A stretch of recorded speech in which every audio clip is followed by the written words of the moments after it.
qui ne me connaissent pas, je m'appelle Nina, je suis système ingénieur chez Jamf, donc je vais m'occuper de toute la partie technique avant-vente. Et du coup, aujourd'hui, on voulait vous parler effectivement, de faire un petit recap de ce qui s'est passé à la GNUC. Pour rappel, la GNUC, c'est notre événement qui se passe tous les ans. C'est un peu la WWC d'Apple, mais côté Jamf. Cette année, c'était à Denver. Il y a eu pas mal de petites présentations qui ont été faites. Et du coup, je voulais vous présenter effectivement les nouveautés qui ont été faites à la GNUC, et pas seulement. Je voudrais revoir avec vous, dans un premier temps, les offres Jamf, puisque effectivement, vous parlez des nouveautés. Si vous ne connaissez pas la plupart de nos produits, ce serait dommage. Donc, on va déjà effectivement parler des offres. Ensuite, je vais vous parler des annonces de la GNUC. Et ensuite, on fera un petit recap sur l'année 2025, puisqu'on arrive à la fin de l'année 2025, de ce qui a été mis en place courant cette année, puisque comme ça a été dit, on n'a pas chômé cette année.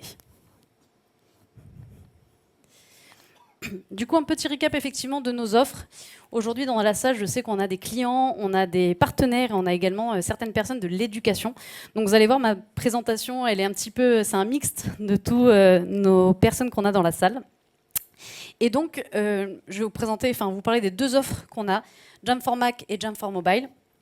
Comme leur nom l'indique, Jamf for Mac, on est vraiment sur une offre macOS. Donc, à l'intérieur de ça, vous retrouverez à la fois la gestion des appareils macOS, leur protection avec la partie effectivement gestion des vulnérabilités, la protection web, et la partie également Connect, que vous connaissez peut-être, je me pousse pardon pour ceux qui prennent des photos.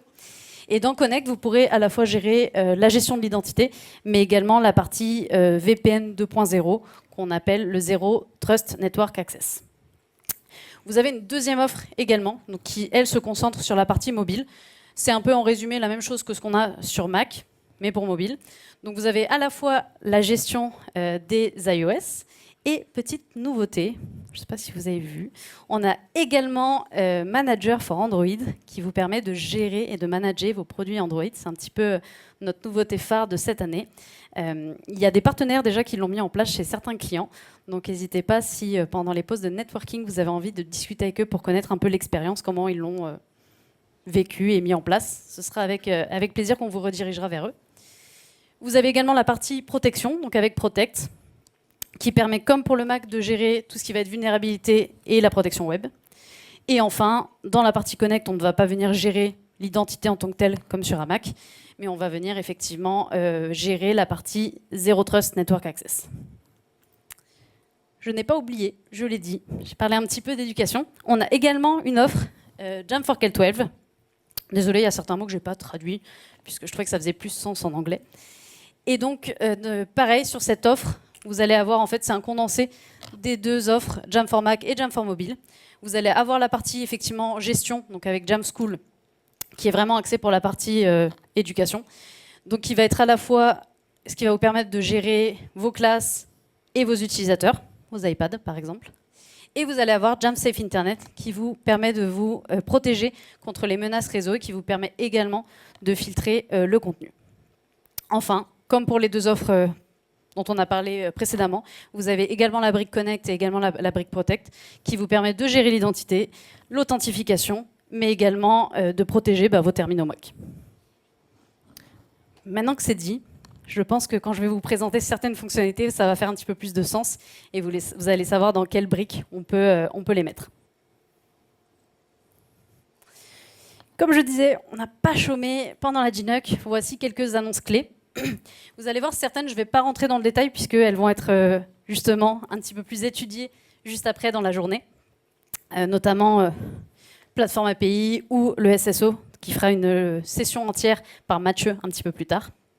Donc vous inquiétez pas, je vous ai mis toutes les annonces clés ici, le self-service pour iOS, le blueprint, mais certains vont être vus en détail un peu plus dans la journée. Eh bien, commençons avec une des premières features dont on a commencé un petit peu à parler et qui sera disponible en bêta à la fin de l'année, donc c'est, autant vous dire demain. C'est la mage automatique, les mises à jour automatiques via les blueprints, ce dont on a parlé juste avant. Pour vous montrer un petit peu la vidéo, comment ça va se passer, ça va être assez simple. Je sais que les mises à jour, c'est toujours un casse-tête, généralement. Vous allez pouvoir créer un blueprint, directement choisir Software Update, pouvoir ensuite dire si vous préférez que ce soit le dernier OS disponible ou une version spécifique de l'OS. Vous allez pouvoir choisir quand est-ce que vous proposez cette mise à jour à vos utilisateurs finaux. Vous le mettez en place. Comme un blueprint, vous sélectionnez le scope, le périmètre sur lequel vous voulez venir appliquer cette mise à jour. Et ensuite, vous n'avez plus rien à faire.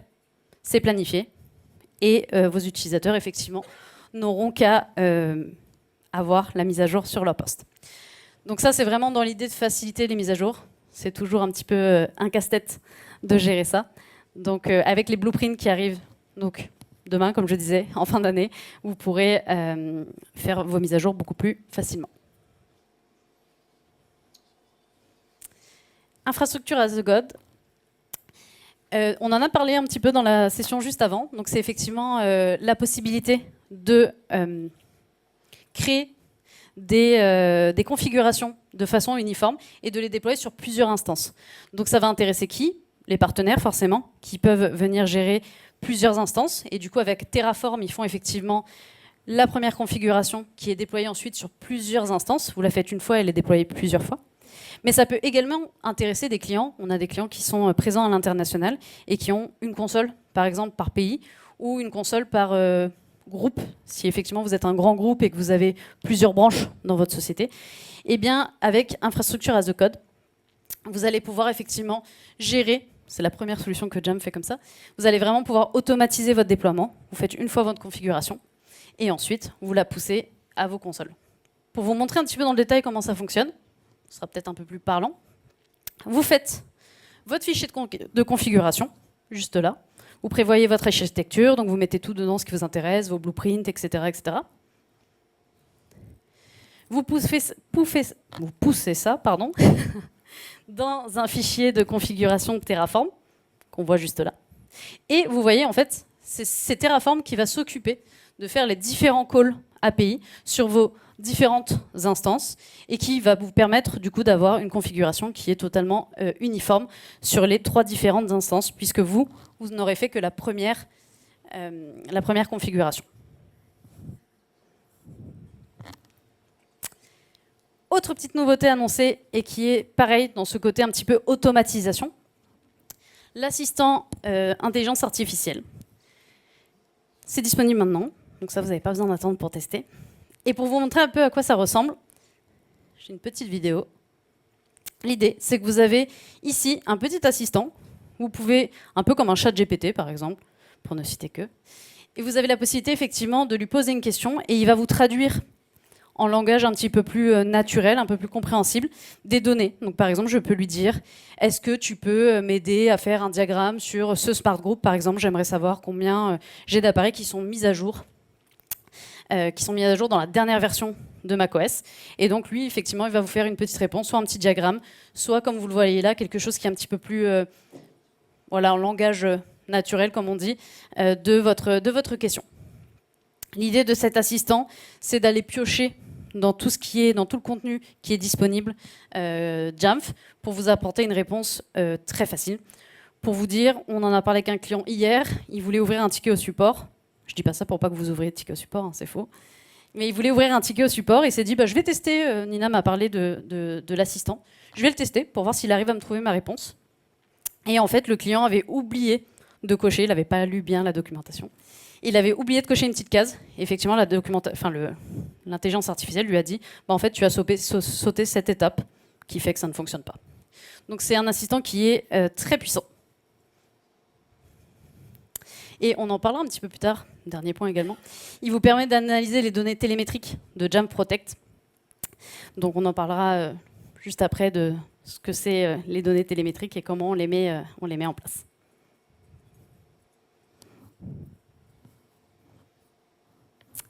Self-service plus for iOS. Pour ceux qui étaient là en février, je vois qu'il y a pas mal de têtes qui étaient déjà là à la conférence de février, on avait parlé de Self-Service Plus qui devait arriver ou était arrivé. On vous avait dit Self-Service Plus, c'est notre façon, on essaie de rendre nos produits le plus simple possible. Et en fait, justement, avec Self-Service Plus, on voulait un peu rendre l'expérience de l'utilisateur finaux un petit peu plus simple que ce qu'elle n'était aujourd'hui. Et en fait, d'avoir tout le condensé de nos offres dont je vous ai présenté juste avant, d'où l'intérêt de revoir les offres, et d'avoir dans le self-service l'utilisateur qui ouvre son self-service et qui a tout ce qui concerne son Mac dans le self-service. Donc la possibilité de télécharger ses applications, la possibilité de voir son statut de conformité. Donc ça, on vous avait présenté ça pour macOS et on avait déjà eu des questions en février. Est-ce que ce sera disponible pour iOS? Et la réponse en février, c'était non, pas pour l'instant. Et donc du coup, je suis hyper contente de vous annoncer que, eh bien, pour ceux qui m'avaient posé la question, oui, ce sera disponible maintenant pour iOS. Donc la bêta sort en Q4 2025, donc pareil, demain. Et donc ça vous permettra, vous avez un petit affichage ici, ça vous permettra à la fois de pouvoir télécharger des applications, d'avoir un catalogue d'apps, ça ne change pas, mais également d'avoir le statut de l'appareil. Donc pareil, il n'y aura pas besoin d'avoir 3-4 applications pour faire ce qu'on veut faire sur iOS. Il y aura besoin d'avoir juste self-service, et dedans, l'utilisateur aura toutes les infos qui concernent son appareil. Petit reminder, on en avait parlé en février, pour faire la transition entre self-service classique et self-service plus, vous avez jusqu'au 31 mars 2026. Je préfère le repréciser, normalement vous le savez, mais voilà, vous avez ce petit temps de transition. Et on en avait parlé en février en disant, vous avez le temps, c'est dans un an. Mars 2026, c'est dans 3-4 mois. Voilà. Si pareil, vous avez des questions sur la transition, etc., n'hésitez pas, on peut en parler aujourd'hui ou lors d'un meeting sans aucun souci. Voilà pour le self-service. Je vois que ça fait parler. Je vous ai dit tout à l'heure effectivement qu'on avait des clients qui étaient éducation, donc désolé, je vais avoir 2-3 présentations de nouveautés qui ont été présentées à la GNUC pour l'éducation. Et notamment l'accès transparent pour les apprenants, pour les étudiants. Et j'ai quelqu'un qui m'a posé la question tout à l'heure de un rachat qu'on a fait de Identity Automation, enfin d'un rachat qui a été fait, et qui m'a demandé si ça allait avoir un impact pour son entreprise. La réponse était non, puisque, en tout cas pas pour l'instant, puisque effectivement ce rachat qui a été fait, c'est un rachat qui a été lié justement à l'éducation. Et donc l'idée c'est pour faciliter, déjà que c'est pas facile en entreprise quand on est des adultes de venir gérer ses loggings, etc. Alors quand on est un étudiant, encore moins. Et donc l'idée c'est pour les étudiants de faciliter le déverrouillage, l'accès à leurs applications, notamment avec un PIN, pour vous montrer comment ça va se positionner. Vous avez du coup un iPad qui est relié via Identité Automation. On essaie d'accéder à plusieurs ressources, comme Canva par exemple, ou à un cours.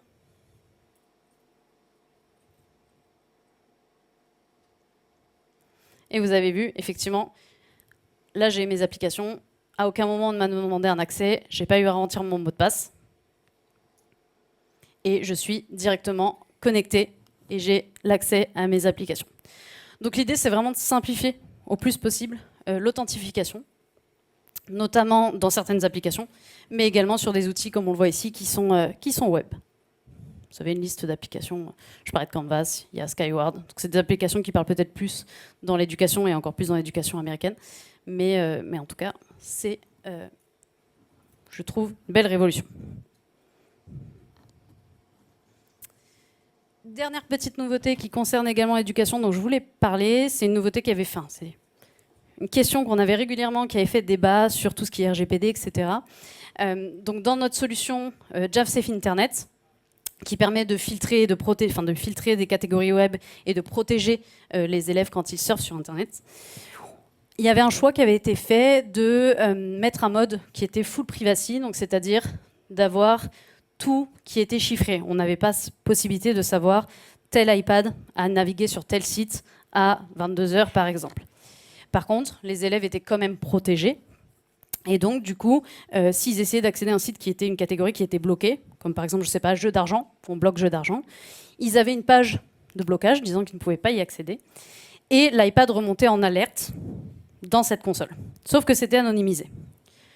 On a eu beaucoup de questions, de questionnements en disant c'est quelque chose qui nous était demandé de pouvoir désanonymiser ce trafic. On a sorti du coup dans un deuxième temps un balance privacy, donc c'est-à-dire qu'on pouvait enlever ce côté secret, confidentialité, mais uniquement pour ce qui touchait la sécurité, un malware, etc. Et là, du coup, on a, c'est ici, pardon, on a un complètement un nouveau mode, donc il faudra l'activer une fois. Donc si la solution a déjà déployé, il faudra redéployer le profil d'activation, etc. C'est pas un changement qui se fait en un clic, il faut quand même le prévoir. Mais vous aurez effectivement un mode qui vous permet de, entre guillemets, plus avoir de cette transparence-là et de pouvoir, en cas d'enquête ou ce genre de choses, fournir des logs qui sont beaucoup plus précis. Ça, ce sera disponible courant 2026. Voilà pour les petites nouveautés annoncées à la GNUC. Donc comme vous pouvez voir, il y en a quand même pas mal, même si on n'a pas parlé de toutes les nouveautés, notamment de plateforme SSO.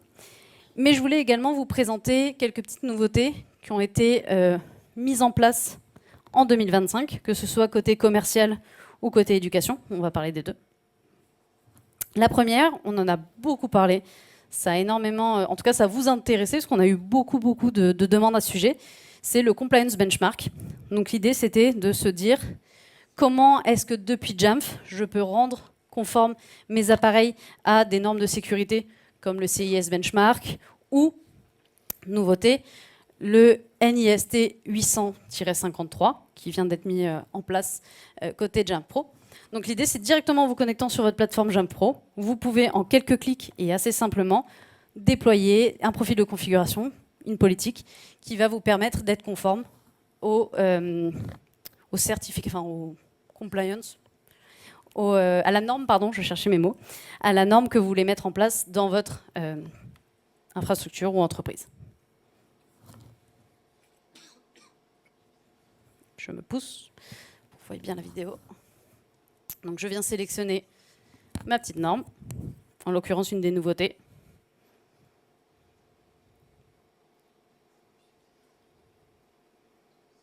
Donc vous voyez, c'est simple. Vous pouvez dire, est-ce que je fais uniquement de l'audit ou est-ce que j'audite et je force en même temps à être conforme à cette norme-là?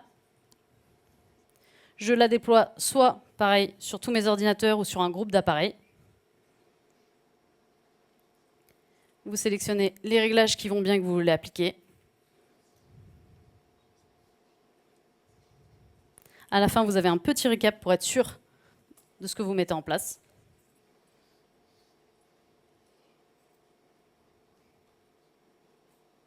Et c'est tout. Pour ceux qui ont connu effectivement Compliance Editor, qui était un outil qui permettait de le faire, il y avait quand même un petit peu plus d'action à faire avant d'arriver à ce résultat. Donc Compliance Editor ne va pas être arrêté, on l'avait dit au mois de février, mais je le répète, pour l'instant il continue à être maintenu, mais en tout cas vous avez directement la possibilité de le faire dans Jamf Pro, ce qui vous permet de le faire assez facilement.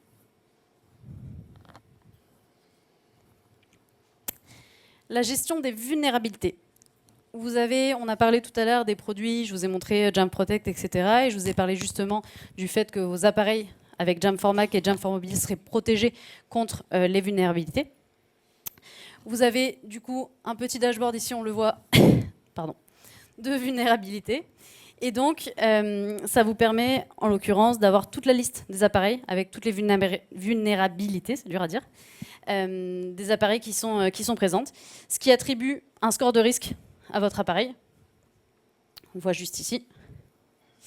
Et vous allez ensuite pouvoir faire des remédiations et justement protéger vos appareils contre les vulnérabilités que vous avez détectées.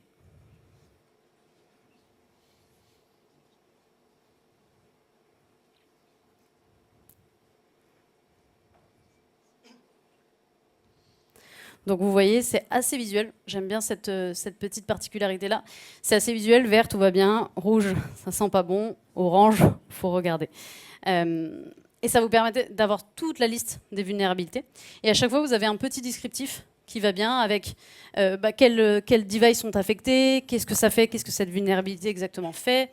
Vous avez vraiment le listing complet est-ce que ça impacte Google, est-ce que ça impacte Google Chrome, là en l'occurrence, Safari.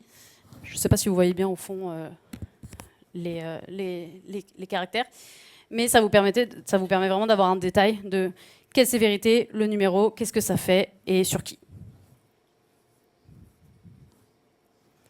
Dans le même esprit, on a beaucoup parlé ces derniers mois de protection des terminaux macOS et donc du fait que votre macOS est protégé par un EDR, donc qui est Jamf Protect.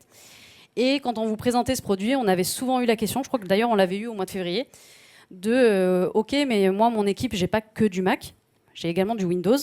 Et on a une équipe sécurité dédiée à justement la recherche, l'analyse de failles de sécurité sur nos appareils. Et on n'a pas envie de leur imposer une deuxième console, puisqu'ils ont déjà une console, entre guillemets, on va dire, pour les appareils Windows. Et du coup, ça les embête d'aller venir se connecter à une autre plateforme qu'ils ne connaissent pas forcément, sur laquelle ils n'ont pas forcément envie de se former. Olivier l'a dit tout à l'heure, ça prend du temps de se former, du temps, de l'énergie, il faut avoir envie. Et donc pour ça, on a une réponse, c'est la télémétrie. C'est de se dire, effectivement, si vous avez un SIEM qui est déjà existant, généralement vos équipes sécurité, elles savent utiliser un SIEM, elles savent s'y connecter, regarder les logs directement dans le SIEM, eh bien on peut venir faire effectivement de la télémétrie de vos terminaux, donc récupérer toutes les informations en temps réel de nos appareils macOS et les importer dans un SIEM de votre choix pour qu'ils puissent effectivement, comme ils le feraient sur un Windows, venir auditer les différents logs de votre macOS. Et donc ça, je ne l'ai pas dit comme pour avant, mais c'est disponible dès maintenant.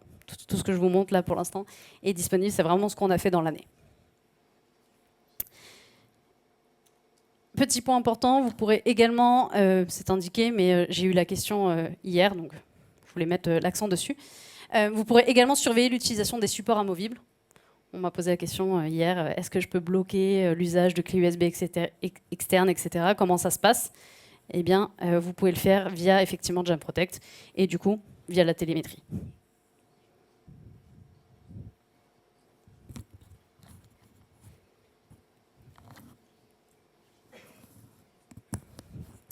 Donc là, vous pouvez voir comment se configure cette petite télémétrie, comment je lui indique ce que je souhaite récupérer comme log.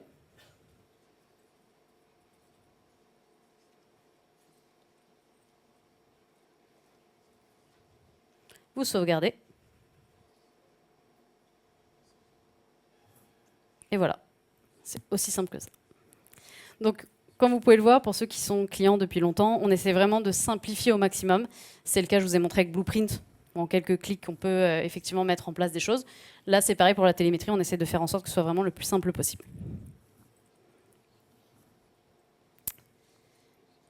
Voici ensuite à quoi ça ressemble une petite intégration à un SIEM. Donc vous pouvez voir ici un joli dashboard qui est fait sur un SIEM. J'ai pas donné de nom volontairement, mais comme vous pouvez le voir, c'est effectivement, c'est pas un SIEM précis. Ça fonctionne que ce soit avec Sentinel, Google, Datadog. Il y en a Elastic, Splunk.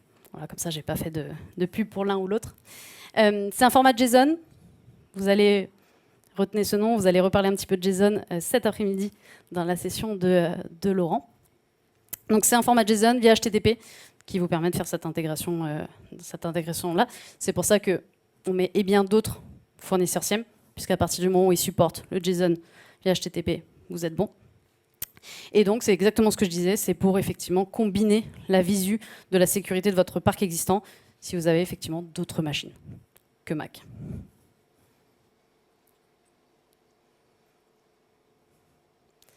Voilà mon petit dashboard, donc c'est beaucoup plus visuel.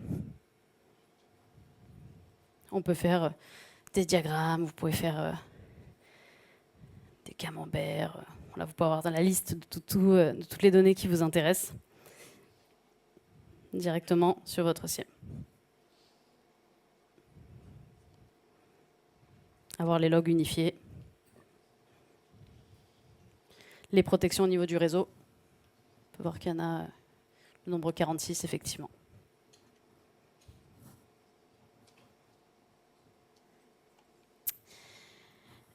Une petite nouveauté également de cette année, alors vous avez peut-être entendu parler, on le raccourcit souvent en JETP ou JETP, le Jamf Executive Threat Protection. Et donc là, on est vraiment sur une solution de niche. Je sais que certains dans la salle sont déjà clients. On est vraiment sur l'idée, on est sur un outil qui va venir collecter des données de votre appareil, des logs, pour essayer de voir s'il y a eu une compromission de votre appareil. Donc là, on est vraiment plus sur des populations VIP, des personnes qui seraient amenées à se déplacer énormément dans des domaines d'activité qui seraient effectivement très ciblés par des attaques, par des vols de données, etc. Et donc l'idée, c'est de vous donner assez simplement, vous allez pouvoir en direct, un outil qui vous permet de venir scanner votre appareil et de voir effectivement s'il y a eu des comportements de compromission sur celui-ci. Donc là, on est sur la console administrateur. Et donc l'idée, c'est vraiment de voir voilà, est-ce qu'il y a des incidents critiques, je ne sais pas, des comportements suspicieux comme des reboots, comme un appareil qui aurait eu accès à des choses ou une application qui aurait eu accès à des choses qui n'étaient pas censées avoir accès. Et donc vous allez pouvoir ensuite éditer un petit rapport qui va vous permettre de savoir effectivement si votre appareil est à risque, s'il y a un risque, il a été compromis. Donc on est vraiment sur une solution qui est assez puissante, qui vient analyser les couches basses d'iOS, les couches qu'on ne protège pas forcément avec un MTD. Donc ça peut venir effectivement en complément d'une solution qui permet de protéger votre appareil. Si jamais c'est un produit qui est très très puissant, c'est assez dur d'en parler en 1 ou 2 minutes. Si jamais vous souhaitez voir une démo, voir comment ça fonctionne, etc., n'hésitez pas, on peut vous montrer soit ça aujourd'hui, soit pareil, on peut prévoir un meeting pour en parler. Et tout ça, tout ce que je viens de vous montrer, si vous voulez en savoir un petit peu plus, on a une grosse équipe chez Jamf qui s'appelle Jamf Threat Labs, qui font un blog qui est très intéressant que je vous conseille d'aller voir. Le Jamf Threat Labs est vraiment là pour justement venir faire des remontées, notamment Apple, mais également protéger nos clients. Et donc l'idée du Jamf Threat Labs, c'est qu'ils régulièrement ils détectent des failles de sécurité, que ce soit sur iOS ou sur macOS.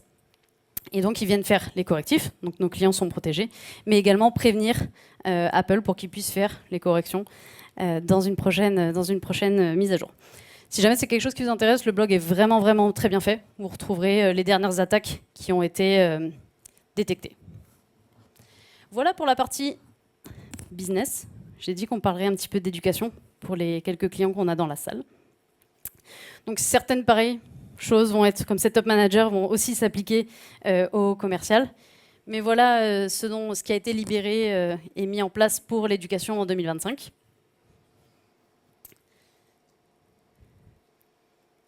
Les blueprints, on en a parlé côté Jamf Pro. Et l'avantage, Mike en a parlé, de faire justement une plateforme un peu unifiée avec tout ce dont Jamf est en train de penser à la réflexion, c'est de pouvoir mettre en place quelque chose qui aurait été mis côté Jamf Pro, le mettre assez simplement en place dans Jamf School notamment. Et donc, c'est le cas pour les blueprints qui seront disponibles fin 2025. Donc, comme je le disais depuis le début, demain. Vous pourrez, dans Jamf School, déployer, comme dans Jamf Pro, des blueprints assez facilement. Et du coup, faire, par exemple, les mises à jour que je vous ai montrées au tout début de la session sur Jamf School.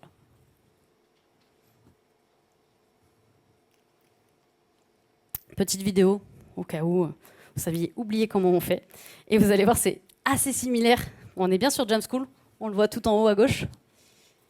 Mais la façon, effectivement, de le mettre en place côté Blueprint est quasiment la même, en fait, que sur Jamf Pro. L'idée, c'est vraiment que vous soyez sur un produit ou un autre, vous ne soyez pas perdu.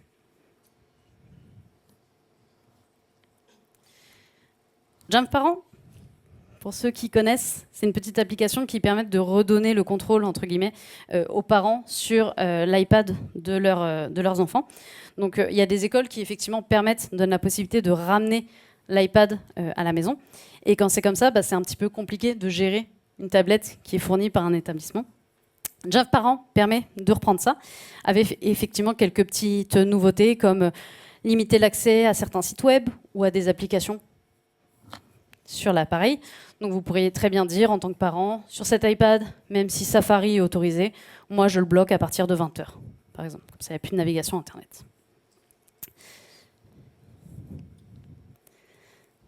Petite vidéo, vous voyez que maintenant, le parent peut venir scanner avec un QR code. Et là, il a associé, du coup, avec son iPhone, l'iPad de l'élève, qui est son enfant, et qui lui permet, du coup, de venir prendre le contrôle. Petite chose, bon ça c'est pas une nouveauté, c'était déjà le cas, on peut gérer effectivement avec un iPhone plusieurs iPads. Et là vous voyez, donc je suis en train d'autoriser une application uniquement pour 45 minutes. Donc pendant 45 minutes, je laisse l'accès à Safari, à Notes, à Calendrier. Et c'est tout.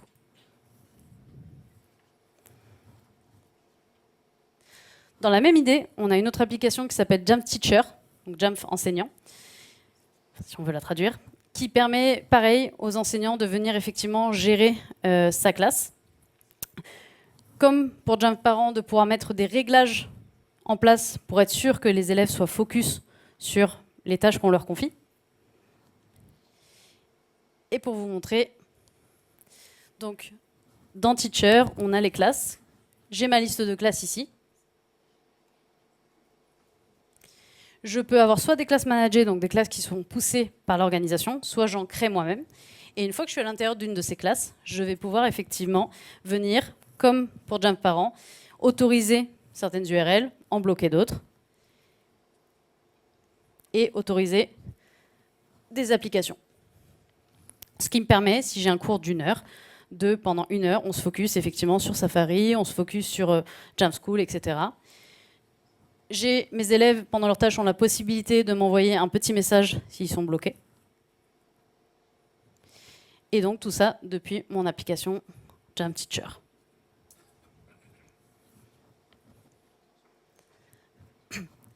Dans la même idée que ce qu'on a vu tout à l'heure pour Jamf Parents, vous avez vu, il y a un petit QR code. Nouveauté également à ce niveau-là, c'est que maintenant, vous pourrez également générer des QR codes pour rejoindre directement une liste de classes. Je vais vous montrer, ce sera un petit peu plus parlant. Donc j'ai mon QR code. Je vais pouvoir scanner avec mon iPad. Et donc là, c'est bien indiqué que j'assigne mon iPad directement à ma classe et vous allez voir ce qui va se passer. Voilà.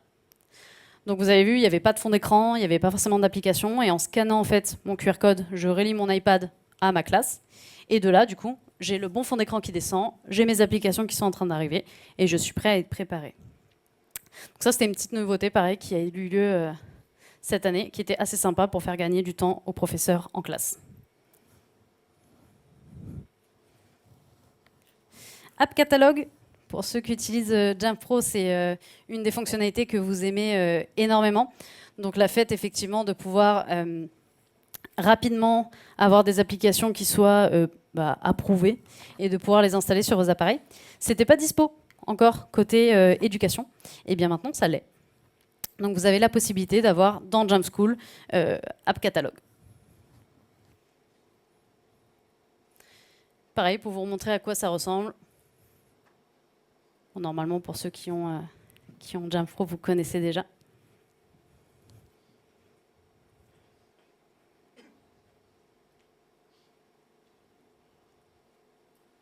Voilà, donc j'ai choisi effectivement, dans mon petit self-service, dans mon app catalogue, pardon, j'ai choisi l'application que j'avais besoin de télécharger. Et du coup, je l'installe sur mon appareil. Donc vous avez vu, il n'y a pas eu besoin que l'informatique intervienne, il n'y a pas eu besoin d'approbation, il n'y a rien eu besoin, j'ai fait directement ma demande sur mon iPad. Voilà un petit peu pour les nouveautés qui ont été présentées pendant GNUC à Denver, mais également tout au long de l'année. Vous l'avez vu, on n'a pas chômé, que ce soit côté entreprise ou côté éducation. Si jamais vous souhaitez revoir les conférences, franchement, il y en a vraiment des très intéressantes qui poussent énormément certains sujets. On vous a mis les petits QR codes juste là pour accéder et revoir les sessions. Je vous laisse 1 ou 2 minutes si vous voulez le prendre en photo. On vous fournira tout ça, bien sûr, à la fin de la journée. Mais c'est des sessions qui sont vraiment intéressantes. Elles sont en anglais, oui.